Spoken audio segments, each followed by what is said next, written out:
Il y a un moment dans les évangiles qui met les théologiens mal à l'aise depuis 2000 ans. Une femme se jette aux pieds de Jésus. Elle est désespérée. Sa fille est possédée, tourmentée, elle souffre. Elle a entendu parler de cet homme qui guérit les malades, qui commande au vent, qui ressuscite les morts. Elle a franchi des barrières culturelles et ethniques que presque personne dans son monde n'aurait osé franchir. Elle a fait tout ce qu'il fallait, et Jésus l'ignore. Pas une seconde, pas une pause polie. Il l'ignore complètement, et quand il finit par parler, il dit quelque chose qui glace encore les lecteurs aujourd'hui. Il dit qu'il n'est pas bien de prendre le pain des enfants et de le jeter aux chiens. Il l'a traité de chien, ou du moins c'est ce qu'il semble. Mais voilà le problème. Presque tout ce que vous croyez savoir sur ce moment est faux. Le silence, l'insulte, le refus, tout cela fait quelque chose de complètement différent de ce que ça semble faire en surface. Et une fois qu'on comprend ce qui se passe vraiment, ce passage cesse d'être le moment le plus gênant des évangiles pour devenir l'un des plus extraordinaires. On va parcourir cette histoire mot par mot, chaque silence, chaque couche culturelle, chaque terme grec que les traductions françaises aplatissent depuis des siècles. Et à la fin, vous comprendrez pourquoi cette femme anonyme de Phénicie est peut-être l'esprit théologique le plus brillant des 4 évangiles. Mais il faut commencer par un point que la plupart des gens ignorent totalement. Il faut commencer par comprendre pourquoi Jésus se trouvait dans cette région. Parce que ce contexte change tout ce qui suit. Pour comprendre ce qui se passe dans cette histoire, il faut comprendre ce qui s'est passé la veille. Le chapitre 15 de Matthieu ne commence pas par un enseignement paisible sur une colline, mais par une confrontation. Une délégation de pharisiens et de scribes est venue spécialement de Jérusalem pour défier Jésus. Et quand on dit « venus de Jérusalem », cela veut dire qu'ils ont parcouru entre 130 et 160 kilomètres à pied ou à dos d'animal, juste pour chercher querelle à propos du lavage des mains. Ce n'est pas un déplacement anodin, c'est une déclaration. L'establishment de Jérusalem considérait Jésus comme suffisamment important et suffisamment menaçant pour envoyer ses meilleurs représentants l'observer, le mettre à l'épreuve et, si possible, le discréditer devant ses disciples. Leurs reproches concernent la pureté rituelle. Les disciples de Jésus mangent sans effectuer le lavage cérémoniel des mains que les pharisiens exigeaient. Dans le monde de la pratique religieuse juive du 1er siècle, ce n'était pas un simple problème d'hygiène. Cela touchait à des questions profondes sur la sainteté, sur qui était pur et qui ne l'était pas, sur les frontières entre Israël et le monde païen. Les pharisiens étaient, à bien des égards, les experts de ces frontières. Tout leur projet consistait à préserver la pureté d'Israël dans un monde dominé par Rome. Ce n'étaient pas de mauvaises personnes. C'étaient des gens sérieux et dévots qui avaient bâti un système élaboré pour maintenir la communauté de l'Alliance sous une pression culturelle énorme. Et Jésus les démonte devant tout le monde. Il les traite d'hypocrites. Il leur cite Isaïe directement en disant que ce peuple m'honore des lèvres, mais que son cœur est loin de moi. Il dit à la foule que ce n'est pas ce qui entre dans la bouche d'une personne qui la souille, mais ce qui sort de son cœur. Il ne se contente pas de contester une règle, il retire les fondations de tout leur projet théologique. Gardez bien cette dispute en tête, parce qu'elle compte énormément pour la suite, car juste après cette confrontation, Matthieu nous dit que Jésus s'est retiré. Il s'est retiré dans la région de Tyr et de Sidon. Et si vous ne connaissez pas la géographie, cette phrase ressemble à un détail de voyage sans importance. Ce n'en est pas un. C'est l'une des indications géographiques les plus lourdes de sens de tout l'Évangile. Tyr et Sidon n'étaient pas simplement la ville d'à côté. C'étaient des cités païennes sur la côte phénicienne, au nord-ouest de la Galilée, en dehors des frontières traditionnelles du territoire juif. Pour un rabbin juif du 1er siècle, s'y rendre volontairement n'était pas seulement inhabituel, c'était presque impensable. L'histoire entre Israël et la côte phénicienne remontait à des siècles, et presque rien n'y était positif. Les prophètes Amos, Isaïe, Ézéchiel, Joël Tous avaient prononcé des jugements contre Tyr et Sidon. Dans les écritures hébraïques, ces villes représentaient la culture païenne dans ce qu'elle avait de plus enraciné. Elles étaient la source du culte de Baal qui avait failli détruire Israël sous le règne d'Achab. La reine Jézabel, sans doute le personnage le plus haï de tout l'Ancien Testament, était une princesse phénicienne de Sidon. C'est là que Jésus se rend juste après une dispute enflammée sur qui est pur et qui est impur. On ne peut pas surestimer le caractère délibéré de ce choix. Le récit de Marc ajoute un détail que Matthieu omet. Il dit que Jésus est entré dans une maison là-bas et ne voulait pas qu'on sache qu'il s'y trouvait. Il était épuisé. Le ministère avait été sans relâche. Il essayait de se reposer, il essayait de disparaître. Mais il y a un mot qui vient ensuite dans le récit de Marc et qui change tout. Il dit qu'il ne put rester caché. Il n'a pas pu passer inaperçu. Parce que les nouvelles voyagent vite, même au-delà des barrières ethniques et culturelles du 1er siècle, même en territoire païen. L'histoire de ce maître venu de Galilée, qui guérissait les malades et chassait les démons, s'était déjà répandue bien au-delà des frontières d'Israël. Et quelqu'un attendait.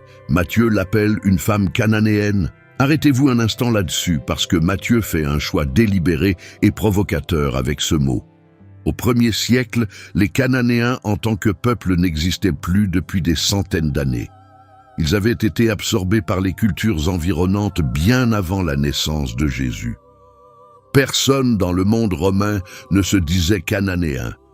Cette étiquette avait disparu de l'usage courant. Alors pourquoi Matthieu l'utilise-t-il? Parce qu'il écrit pour un public judéo-chrétien qui aurait ressenti tout le poids de ce mot immédiatement. Dans les écritures hébraïques, les Cananéens sont l'ennemi. Ce sont le peuple qu'Israël était censé avoir chassé de la terre. Ils sont la source de l'idolâtrie, des sacrifices d'enfants et de tout ce qui s'opposait au Dieu d'Israël. Appeler cette femme cananéenne, c'était comme si Matthieu sortait l'étiquette la plus extrême possible pour désigner une étrangère et la lui coller dessus. Il veut que ses lecteurs ressentent chaque couche de l'altérité de cette femme. Il veut qu'ils comprennent que selon tous les critères possibles, elle n'a aucune légitimité pour s'approcher de Jésus. Aucune histoire commune, aucune alliance, aucun droit. Marc, qui écrit pour un public différent, l'appelle une syrophénicienne de langue grecque. Cette étiquette est plus précise géographiquement mais produit le même effet. Elle est païenne. Elle parle grec. Elle appartient à la culture hellénistique dominante qui s'était répandue dans tout le bassin méditerranéen depuis Alexandre le Grand. Elle est aussi éloignée que possible de la communauté de l'Alliance d'Israël. Et elle arrive en criant. Ce n'est pas une formule dramatique. Le mot grec que Matthieu utilise, krasein, signifie crier fort et avec urgence. On le retrouve ailleurs dans les évangiles pour décrire des démoniaques, des aveugles au bord de la route, des gens dans des états de désespoir extrême. Ce n'est pas la voix polie de quelqu'un qui demande un rendez-vous. Elle hurle, en public, sans s'arrêter. Et ce qu'elle crie est extraordinaire. « Aie pitié de moi, Seigneur, fils de David, ma fille souffre terriblement. » Remarquez chaque mot. Elle l'appelle Seigneur, elle l'appelle fils de David. Ce ne sont pas des titres honorifiques vagues. Fils de David est un titre messianique spécifiquement juif. C'est le langage du psaume 110, des attentes messianiques qui imprégnaient la culture juive du 1er siècle. C'est, en fait, le langage que les propres disciples de Jésus étaient encore en train de débattre et d'assimiler. Une femme cananéenne, en terre païenne, s'adresse à un maître juif en utilisant le vocabulaire théologique précis que son propre peuple commençait à peine à accepter. Elle sait exactement à qui elle parle. Ce n'est pas un hasard. Elle s'est renseignée, elle a entendu les récits, et elle est venue préparer. Mais Jésus ne dit rien. Matthieu le rapporte avec une simplicité brutale. Il ne lui répondit pas un mot. Pas une pause avant de parler, pas un instant de réflexion, rien. Le silence s'étire, et ce sont les disciples qui finissent par le rompre, en demandant à Jésus de la renvoyer parce qu'elle n'arrête pas de les suivre en criant. Et c'est là que Jésus dit la première chose difficile. Il dit « Je n'ai été envoyé qu'aux brebis perdues de la maison d'Israël ». Gardez bien cette phrase, parce qu'on va y revenir. Et quand on le fera, ce sera la phrase la plus importante de toute l'histoire. Mais pour l'instant, remarquez ce que la femme en fait. Elle ne l'accepte pas. Elle s'approche encore, elle s'agenouille directement devant lui, et elle réduit tout à 3 mots. « Seigneur, aide-moi ». C'est la prière la plus dépouillée du Nouveau Testament. Pas de théologie, pas de référence, pas d'argument, juste une mère à genoux. Et alors vient la phrase. Il n'est pas bien de prendre le pain des enfants et de le jeter aux petits chiens. 2000 ans de lecteurs se sont arrêtés net devant ces mots. Et voici la première chose que vous devez comprendre, celle que la plupart des lecteurs francophones manquent totalement parce qu'elle est enfouie dans un choix de traduction que personne ne souligne. Le mot grec que Jésus utilise n'est pas le mot pour les chiens sauvages. Au 1er siècle, il existait 2 mots complètement différents pour dire chien en grec. Le premier était kion, qui désignait les chiens sauvages, et charognard, qui erraient dans les rues des villes antiques. C'étaient des animaux dangereux, porteurs de maladies. Personne ne les voulait près de chez soi. Personne ne les nourrissait volontairement. Quand des maîtres juifs utilisaient le mot kion pour parler des païens, ce que certains faisaient, c'était à peu près l'insulte la plus dure que la langue permettait. Jésus n'utilise pas ce mot. Le mot qu'il emploie est kinaria. C'est une forme diminutive. En grec, les diminutifs portent souvent un adoucissement affectif. Kinaria ne signifie pas des chiens errants et sauvages. Cela signifie de petits chiens. Des chiens de maison, le genre qui vit à l'intérieur, sous la table, en attendant les restes du repas familial. Ce n'est pas un détail grammatical sans importance. C'est la clé qui ouvre toute la conversation. Jésus ne compare pas cette femme à un animal de rue dangereux et malade. Il la place à l'intérieur de la maison, sous la table, présente au repas. Elle ne mange pas encore à la table, mais elle est là, dans la pièce. Elle fait partie de la scène, et la femme le saisit immédiatement. Elle ne recule pas, elle ne s'effondre pas en larmes, elle ne s'en va pas humiliée. Elle prend l'image exacte que Jésus a placée devant elle et en fait quelque chose de si brillant que les plus grands esprits théologiques de chaque siècle depuis se sont arrêtés pour l'admirer. C'est vrai, Seigneur, mais même les petits chiens mangent les miettes qui tombent de la table de leur maître. Laissez-moi vous montrer ce qu'elle vient de faire. Jésus a présenté une métaphore avec un intérieur et un extérieur clair. Les enfants à la table, les chiens par terre. Israël qui reçoit le pain, les païens exclus. Elle a accepté chaque élément de la métaphore sans discuter. Elle n'a pas contesté l'existence de la table. Elle n'a pas revendiqué le droit de s'y asseoir. Elle n'a pas exigé l'égalité. Elle a trouvé la seule chose que la métaphore n'avait pas prise en compte. Si les chiens sont sous la table, ils ne sont pas dehors. Ils sont dans la maison. Et dans toute maison, des miettes tombent. Pas parce que les enfants partagent volontairement, mais parce que c'est comme ça que les repas fonctionnent. Le surplus, l'excédent, les morceaux qui tombent pendant que les enfants mangent en abondance, tout cela arrive jusqu'aux chiens. Elle ne demande pas à Jésus de priver Israël de quoi que ce soit. Elle demande ce qui tombe naturellement de l'abondance. Elle dit « Ta mission auprès d'Israël n'a pas besoin de s'arrêter pour moi. Je ne te demande pas de quitter la table. Je demande ce qui tombe pendant que tu y es assis. » C'est l'un des plus grands coups rhétoriques de toute la littérature ancienne. Elle a pris l'argument même, qui semblait l'exclure, et l'a transformé en argument pour son inclusion. Et Jésus n'essaie pas de reprendre la position. Il cède complètement. « Femme, ta foi est grande, qu'il te soit fait comme tu le veux. » Et sa fille fut guérie à cet instant. Mais voici ce que je veux que vous reteniez, parce qu'on n'en a pas fini avec cette parole de Jésus. Cette expression, grande foi, est l'un des compliments les plus précis de tout l'évangile de Matthieu. Il ne le distribue pas à la légère. En fait, si vous parcourez tout Matthieu, cette expression exacte, mégalépistis, n'apparaît que 2 fois. Une fois ici, et une fois au chapitre 8, quand un centurion romain, un autre étranger total, un autre païen sans droit à l'alliance, s'approche de Jésus et dit quelque chose qui l'arrête net. Dans les 2 cas, la personne qui a la plus grande foi de l'histoire n'est pas juive, ce sont des étrangers.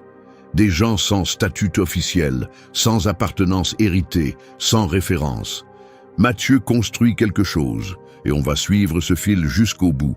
Mais d'abord, il faut traiter la question qui plane depuis le début de cette conversation.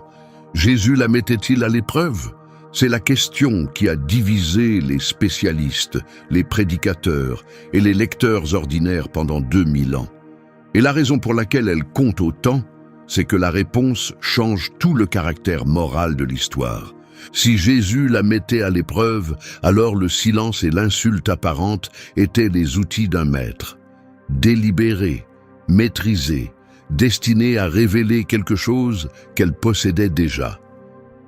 Une mise en scène de rejet conçue pour rendre sa foi visible. Si Jésus ne la mettait pas à l'épreuve, alors quelque chose de plus étrange et de plus dérangeant se passait.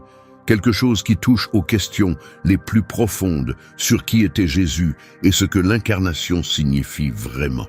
Laissez-moi vous présenter les 3 positions principales, parce que chacune révèle quelque chose de vrai. La première interprétation, la plus ancienne, est celle sur laquelle la plupart de la théologie chrétienne traditionnelle s'est arrêtée. Jésus savait depuis le début qu'il guérirait sa fille. Tout l'échange était orchestré, le silence était calculé, le commentaire sur les chiens était une mise en place. Il attendait de voir si sa foi était assez réelle, assez tenace, assez théologiquement affûtée pour se frayer un chemin par l'argumentation. Selon cette lecture, les disciples sont le vrai public de cette leçon. Ils voulaient qu'on la renvoie. Ils voyaient une femme bruyante, étrangère, sans qualification religieuse, et leur premier réflexe était de l'écarter. Jésus laisse la rencontre se dérouler, non pas principalement pour elle, mais pour montrer à son cercle proche ce qu'ils ont raté. Elle les surpasse en argumentation, elle les surpasse en foi. Et ce sont eux qui devraient avoir honte. Il y a des preuves solides pour cette lecture. Le ton que Jésus emploie au verset 28, le mot qu'il utilise pour femme, est le même terme respectueux qu'il emploie en parlant à sa propre mère depuis la croix. Pas froid, pas méprisant, chaleureux. Ce n'est pas le ton de quelqu'un qui voulait vraiment que cette femme s'en aille. Mais il y a une deuxième lecture, et c'est celle qui met les gens véritablement mal à l'aise. Selon cette lecture, Jésus ne jouait pas un rôle. Il était venu dans cette région pour se reposer, pas pour guérir. Sa mission, à ce stade de son ministère, était réellement centrée sur Israël. Il l'a dit. « Je n'ai été envoyé qu'aux brebis perdues de la maison d'Israël. » Ces mots n'étaient pas un test. Ils étaient vrais. Et puis l'argument de cette femme a fait bouger quelque chose. Sa théologie était précise. Son utilisation de l'image domestique n'était pas sentimentale. Elle s'enracinait exactement dans le type de logique d'alliance que Jésus lui-même enseignait. Elle a pris son propre cadre de pensée et l'a poussé vers une conclusion qu'il n'avait pas encore atteinte. Et il l'a suivi jusque-là. Cette interprétation est dérangeante parce qu'elle implique que Jésus, à ce moment-là, était d'une certaine manière limité. Qu'une femme païenne a déplacé les frontières de sa mission par la qualité de son argument. Mais ceux qui défendent cette position disent qu'elle honore en fait l'incarnation plus profondément que la théorie du test. Parce que l'incarnation n'est pas une mise en scène. Dieu devenant humain signifie que Dieu devient réellement humain, ancré dans un corps, dans une culture, dans une histoire, apprenant comme les humains apprennent, grandissant comme les humains grandissent.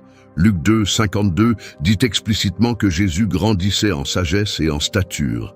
Si cette croissance était réelle pendant son enfance, pourquoi se serait-elle arrêtée quand son ministère a commencé? Peut-être que la rencontre avec cette femme était l'un des moments où elle a continué. Et si c'est vrai, alors cette femme n'est pas un accessoire dans une leçon. Elle est une participante à la révélation. Son argument fait partie de l'histoire, de la manière dont l'Évangile s'est élargi pour inclure tout le monde, y compris nous. Maintenant, gardez ces 2 lectures en tête, parce qu'il y en a une troisième, et elle vient de spécialistes qui travaillent spécifiquement sur les contextes rhétoriques du 1er siècle. Selon cette lecture, ce qui nous ressemble à un refus ressemblait à toute autre chose pour le public d'origine. Dans la tradition rabbinique du 1er siècle, il existait une forme reconnue de dialogue dans laquelle un maître présentait une objection pour tester le sérieux et la profondeur de la demande d'un solliciteur. L'objection n'était pas le dernier mot, c'était un coup d'ouverture, c'était une invitation à répliquer. Et la qualité de votre réponse déterminait si votre demande serait accordée. Ce n'était pas inhabituel, c'était un format connu. Un maître qui accordait simplement chaque demande sans la contester ne faisait pas son travail. Le défi faisait partie de la pédagogie. Les disciples n'ont pas compris cela. Ils ont vu l'objection et l'ont interprétée comme une porte fermée. Ils voulaient escorter la femme dehors, avant que les choses ne deviennent plus gênantes. Elle a compris. Elle a entendu l'objection et l'a reconnue comme une ouverture.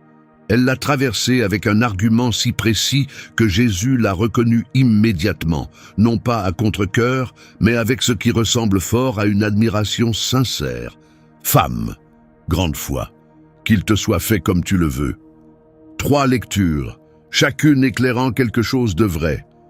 On va garder les 3 en tête en allant plus loin, parce que la vraie puissance de cette histoire se trouve dans la tension entre elles.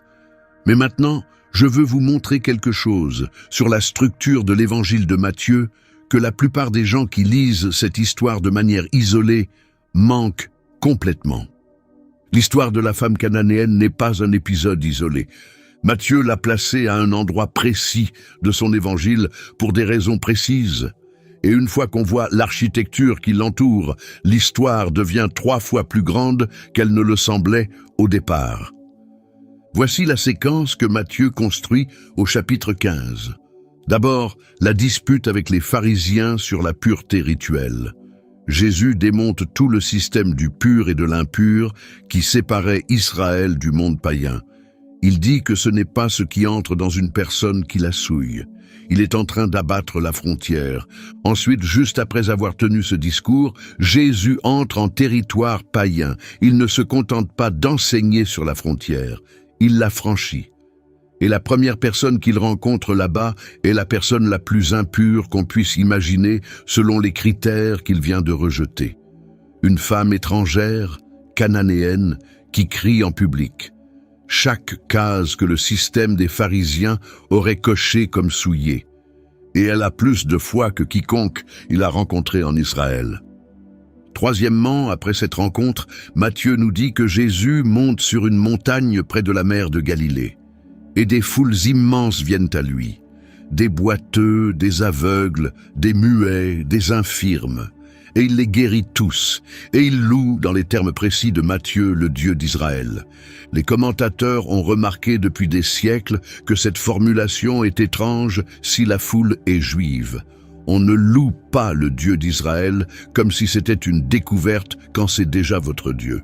Ce langage est celui de gens qui découvrent quelque chose pour la première fois. C'est une foule païenne. Et ensuite Jésus les nourrit, 4000 personnes, avec 7 pains et quelques poissons. Maintenant, revenez au chapitre 14. Qu'a fait Jésus là-bas, en territoire juif? Il a nourri 5000 personnes, avec 5 pains et 2 poissons.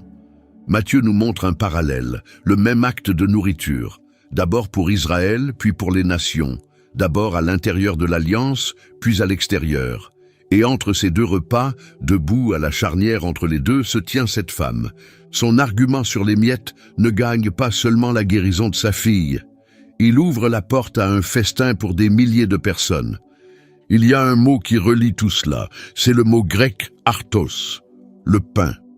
Le pain des enfants dans la conversation, les 7 pains lors de la multiplication pour les 4000, le pain rompu à la dernière scène, le pain que Jésus se donne comme nom dans l'évangile de Jean, quand il dit « Je suis le pain de vie », puis ajoute aussitôt « Et le pain que je donnerai, c'est pour la vie du monde ». Du monde. Pas seulement d'Israël. Matthieu construit un seul argument à travers plusieurs chapitres, et cette femme est un mur porteur de cet argument. Le pain a toujours été destiné à tous, mais il fallait quelqu'un avec assez de foi et assez de précision théologique pour le faire valoir. Elle a fait valoir cet argument. Et maintenant, il faut parler de qui elle était vraiment. parce que la façon dont cette femme a été traitée dans l'histoire de la lecture chrétienne dit quelque chose de gênant sur la manière dont la tradition a traité les personnes qu'elle avait le plus besoin d'écouter. On ne connaît pas son nom. En 2000 ans de tradition chrétienne, des gens ont essayé de lui en donner un.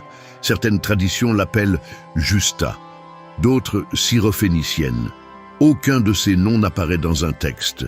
Matthieu et Marc la laissent tous les deux anonymes. Cette anonymité est en soi significative. Matthieu ne s'intéresse pas à elle en tant qu'individu. Il s'intéresse à ce qu'elle représente, l'étrangère anonyme qui s'est frayé un chemin par l'argumentation dans l'histoire du salut.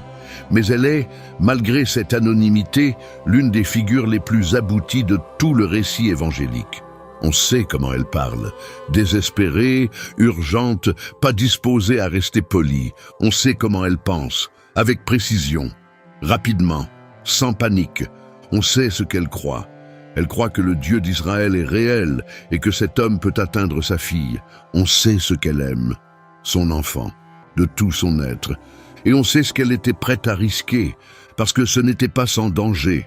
Elle était sur son propre territoire, oui, mais elle s'approchait d'un maître religieux étranger dans un cadre public, exigeait son attention, refusait d'accepter sa réponse initiale.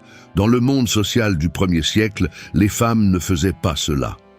Point final. L'embarras des disciples n'était pas de la cruauté. C'était le reflet de la profondeur avec laquelle elle violait le scénario attendu. Elle n'était pas censée être là, elle n'était pas censée argumenter, elle n'était certainement pas censée gagner. Elle a gagné quand même. Et je veux m'arrêter là-dessus un instant, parce que les disciples dans cette histoire sont souvent traités comme des personnages secondaires, des spectateurs qui voulaient la renvoyer et qui se sont fait dépasser. Mais si on regarde leur réaction attentivement, quelque chose de plus intéressant se passe. Ce sont des hommes qui accompagnent Jésus depuis une bonne partie de son ministère à ce stade de l'évangile de Matthieu. Ils l'ont vu guérir le serviteur d'un centurion romain. Ils l'ont vu calmer une tempête. Ils ont été envoyés 2 par 2 avec l'autorité de guérir les maladies et de chasser les démons. Ils viennent de nourrir 5000 personnes avec 5 pains et 2 poissons.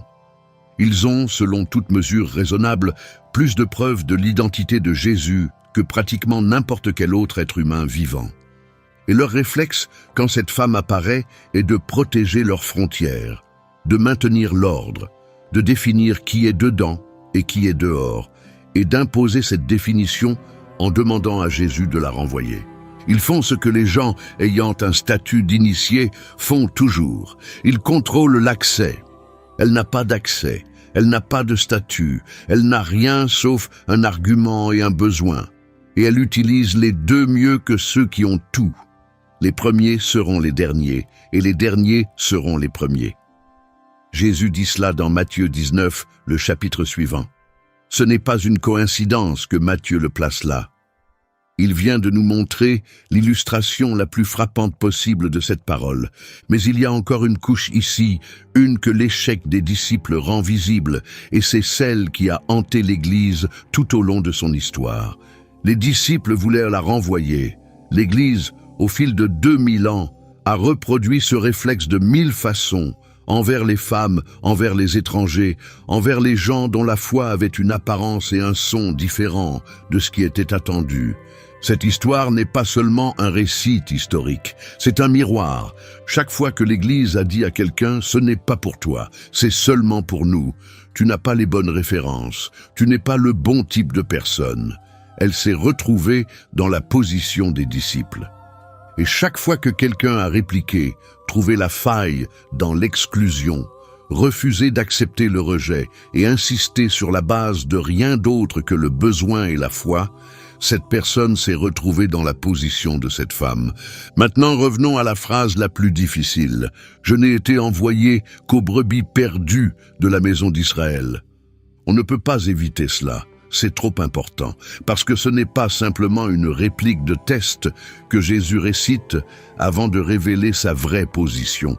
C'est ou du moins ça semble être, une déclaration sincère sur la portée de sa mission, et elle se trouve en tension directe avec les dernières paroles de l'évangile de Matthieu qui sont explicitement universelles. Allez, faites de toutes les nations des disciples, baptisez-les au nom du Père, du Fils et du Saint-Esprit. Comment passe-t-on de l'une à l'autre? Les théologiens travaillent sur cette question depuis 2000 ans, et je veux vous donner la carte complète de là où la réflexion sérieuse a abouti, parce que ce n'est pas une question réglée, et la façon dont vous y répondez façonne votre compréhension non seulement de cette histoire, mais de tout l'Évangile. La position la plus ancienne, et encore la plus répandue, est ce que les spécialistes appellent le séquençage de l'histoire du salut. L'idée est que l'œuvre de rédemption de Dieu dans l'histoire s'est toujours déployée vers l'extérieur en cercle grandissant. Elle a commencé avec une seule personne, Abraham. Elle s'est élargie à une famille, puis à une tribu, puis à une nation. Elle a toujours été destinée à atteindre toutes les nations.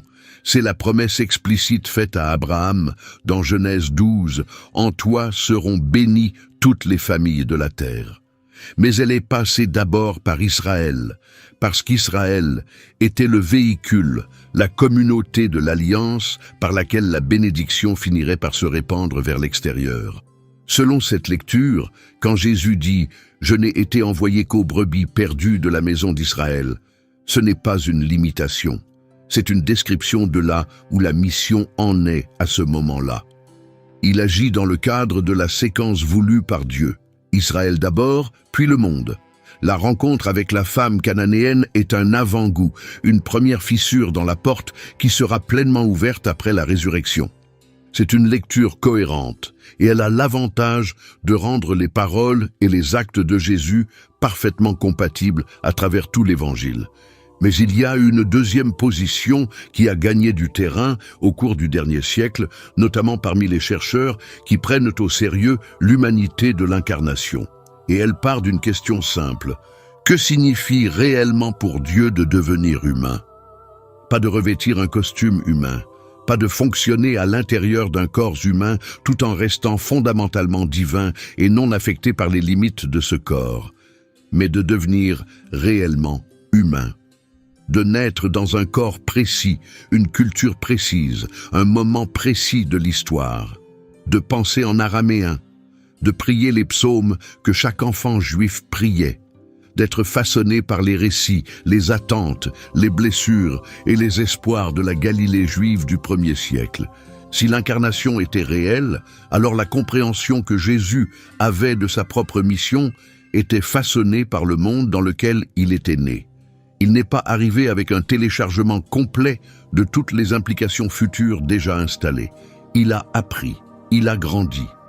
Luc le dit explicitement. Et si c'est vrai, alors la rencontre avec cette femme est peut-être l'un des moments où la portée de sa mission est devenue plus claire, où l'argument d'une femme païenne a poussé son propre cadre théologique plus loin qu'il ne l'avait lui-même poussé jusque-là. Elle n'a pas changé sa théologie, elle l'a complétée. Elle a pris la logique d'alliance qu'il avait héritée et enseignée, la promesse universelle faite à Abraham, les psaumes qui parlaient de toutes les nations louant Dieu, les prophètes qui avaient envisagé une lumière pour les païens, et elle l'a poussé à suivre cette logique jusqu'à sa conclusion. Il l'a suivie, et il vaut la peine de s'arrêter sur ce que cela signifie si c'est vrai. Cela signifie que cette femme anonyme de la côte de Phénicie n'est pas seulement une bénéficiaire de la grâce, elle est une participante à la révélation. Son obstination, sa précision, son refus d'accepter un non, qu'elle savait ne pas être le dernier mot, tout cela fait partie de l'histoire de la manière dont l'Évangile s'est élargi pour inclure tous ceux qui viendraient après elle, y compris chaque personne qui regarde cette vidéo en ce moment. Ce n'est pas rien.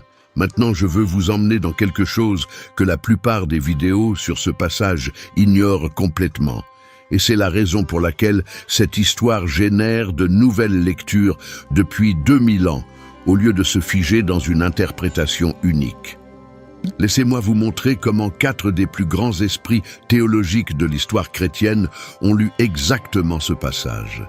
et je veux vous montrer non seulement leurs conclusions, mais pourquoi leurs différentes conclusions révèlent quelque chose d'important sur l'histoire elle-même. Le premier est Augustin d'Hippone. Il a écrit au IVe siècle et il est venu à ce passage en tant que personne qui avait passé des décennies à réfléchir à la relation entre l'Église et Israël et au mystère de pourquoi la grâce de Dieu semble parfois cachée ou retardée. Pour Augustin, la femme cananéenne n'est pas principalement un individu historique. Elle est une figure. Elle représente l'Église des nations. Toute l'Église des païens, venant au Christ depuis l'extérieur de l'Alliance, sans aucun droit hérité, ne possédant rien d'autre qu'un besoin désespéré et une foi obstinée. Son rejet initial, dans la lecture d'Augustin, est l'expérience de l'Église dans l'histoire. Dieu semble absent. La prière semble se heurter à un plafond. Le silence s'étire. Et la question est de savoir si la foi tiendra à travers le silence ou si elle s'effondrera. Elle tient, l'Église tient, et ce qui ressemblait à un rejet se révèle être une préparation. Augustin a utilisé ce passage spécifiquement pour réconforter les gens qui avaient l'impression que leur prière n'était pas entendue. Il disait « Regardez-la, elle a continué. Le rejet apparent n'était pas la fin de l'histoire, c'était l'épreuve avant la réponse. » Le deuxième lecteur est Jean Chrysostome, qui écrit à peu près à la même époque qu'Augustin. Et Chrysostome a remarqué quelque chose qu'Augustin avait complètement manqué, ou du moins n'avait pas souligné. Il a remarqué la progression dans la façon dont elle s'adresse à Jésus. Elle commence par l'appeler « Fils de David ». C'est un titre messianique spécifiquement juif. Elle revendique un lien, à travers ce titre, avec l'histoire de l'Alliance d'Israël. Elle dit « Je sais qui tu es dans ta propre tradition », mais ensuite elle s'agenouille, et elle ne dit plus « Fils de David », elle dit simplement « Seigneur ». Chrysostome a lu cela comme un mouvement dans sa foi. Elle est entrée dans la rencontre en invoquant Jésus à travers une identité ethnique et historique particulière. Elle en est sortie en s'adressant à lui comme quelque chose de plus universel. Seigneur, le titre qui transcende l'appartenance ethnique, le titre qui appartient à tous. Sa foi, autrement dit, a grandi pendant la rencontre. Elle est arrivée en comprenant Jésus à travers un prisme juif. Elle est repartie en le comprenant à travers un prisme universel. Pour Chrysostome, ce mouvement est tout le propos. Ce n'est pas seulement l'histoire d'une femme qui a obtenu ce dont elle avait besoin. C'est l'histoire de ce à quoi ressemble la foi quand elle est prête à aller plus profond que la catégorie dans laquelle elle a commencé.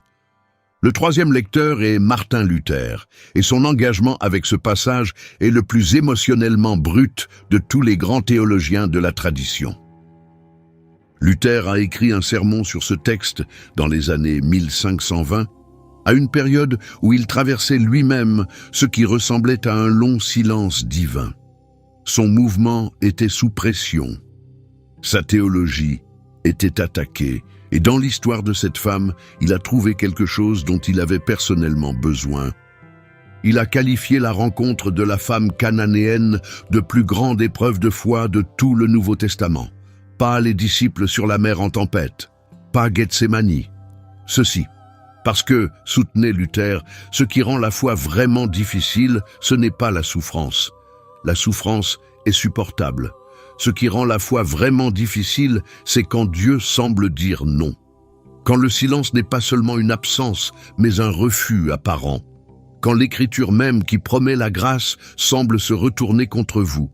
Quand la réponse à « Seigneur, aide-moi » et le pain des enfants n'est pas pour les chiens. Luther disait qu'à ce moment-là, tout instinct humain dit « Alors Dieu ne veut pas m'aider. Alors je devrais arrêter de demander. » Alors la réponse est non. Et le génie de cette femme, dans la lecture de Luther, c'est qu'elle a refusé d'accepter cette logique. Elle a trouvé, sous le rejet apparent, une promesse à laquelle s'accrocher. Même les chiens mangent les miettes. Même le non contient un oui, si on est prêt à s'y enfoncer assez profondément. Luther l'a utilisé comme modèle, spécifiquement pour les gens en crise spirituelle. Les gens qui ont le sentiment que Dieu s'est détourné d'eux. Les gens dont les prières se heurtent à un mur, depuis des années. Les gens à qui on a donné toutes les raisons d'abandonner. Ils disaient « n'abandonnez pas ». N'acceptez pas le non apparent comme le dernier mot. Continuez à insister. Trouvez la faille dans l'argument. Traversez-la. La quatrième voie que je veux introduire dans cette conversation n'est pas un seul théologien, mais toute une génération de chercheurs contemporains, en particulier ceux qui travaillent dans les approches féministes et post-coloniales de l'interprétation biblique. Et ils ont dit quelque chose que la tradition antérieure, avec son attention centrée sur l'argument théologique, avait largement manqué. Ils ont dit « cette femme avait un nom. Elle avait une vie. Elle avait une fille qui souffrait.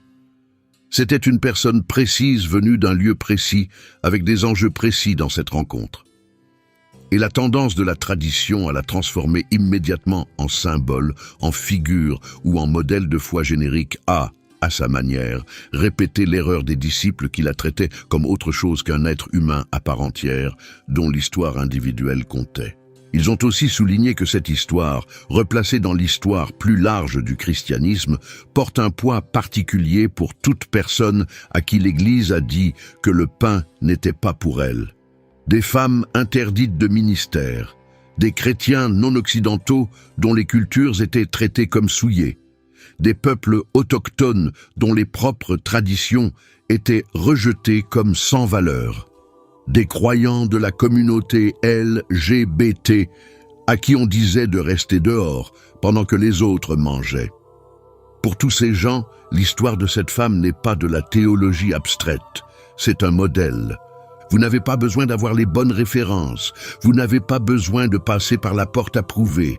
Vous n'avez pas besoin d'accepter les frontières que les initiés veulent imposer. Vous trouvez la faille.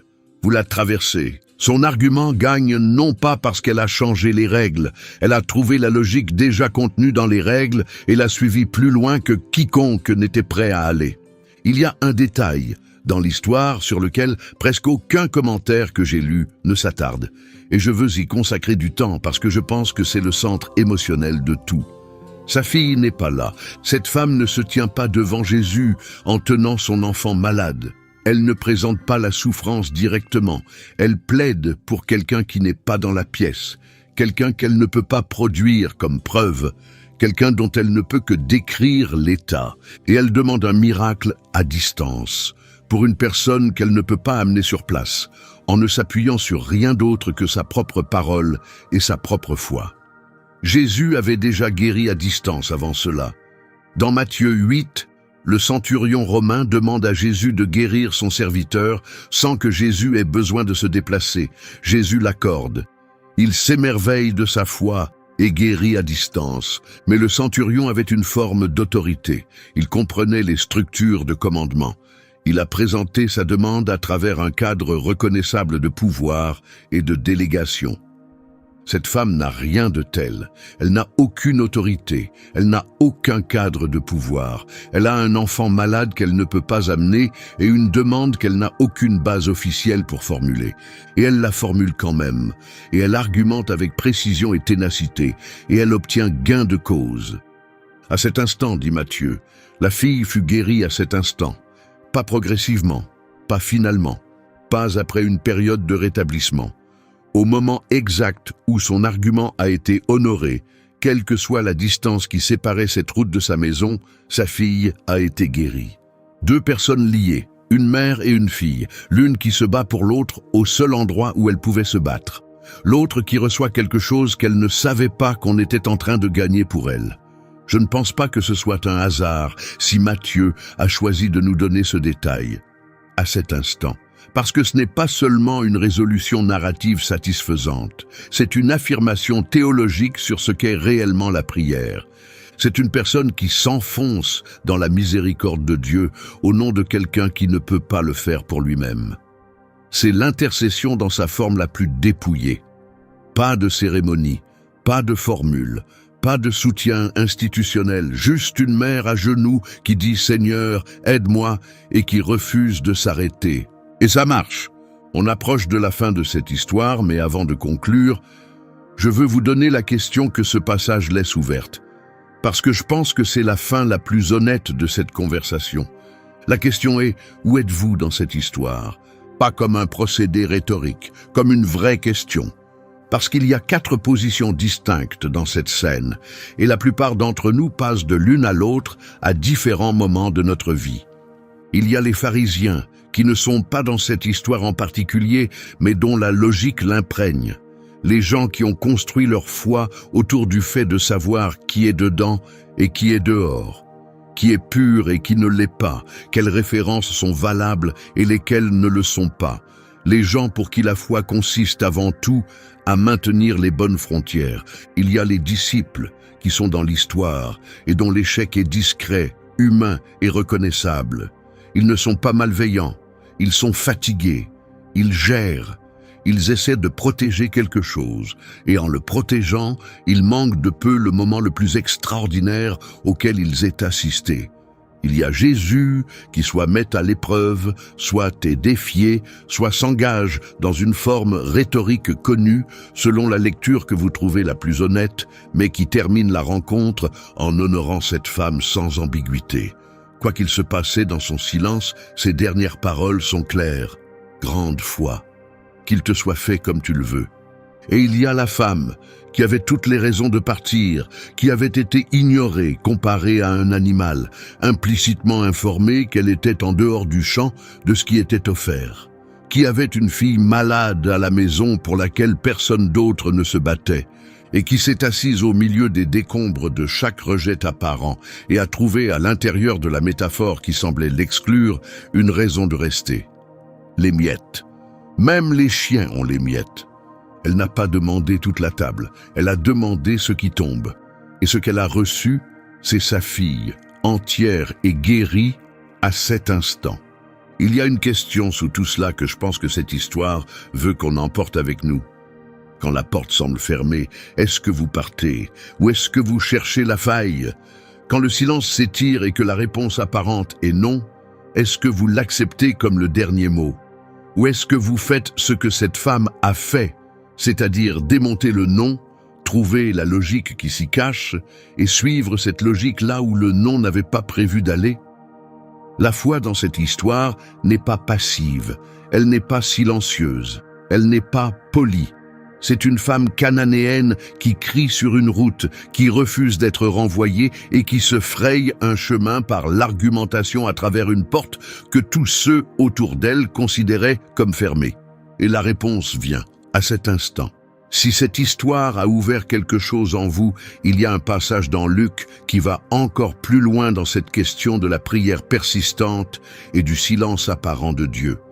Dans Luc chapitre 18, Jésus raconte une parabole spécifiquement sur ce sujet.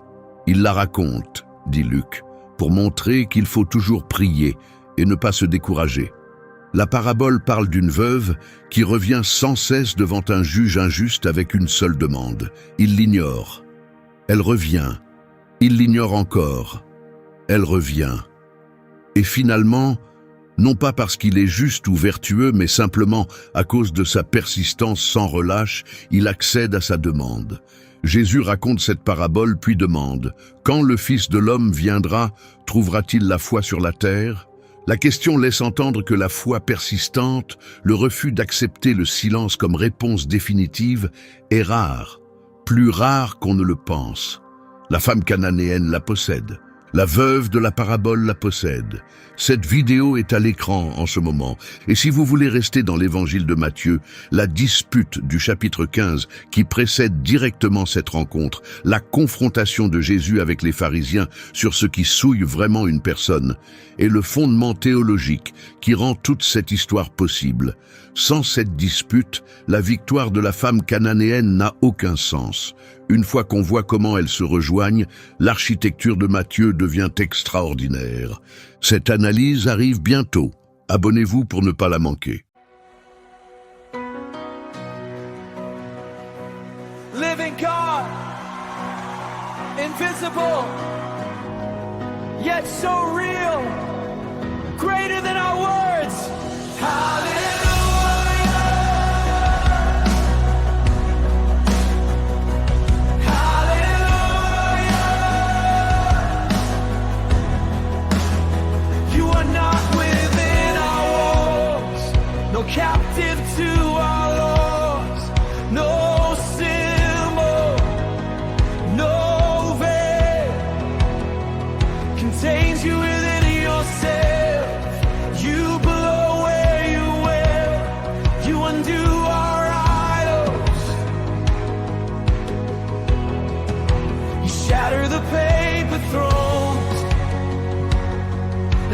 lukewarm hearts that steal from you.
Despise the proud religious figures, their pride beneath sacred robes. You lift up the humble in tears. You give your peace to broken hearts, and you will render justice to the innocent. You will judge the violent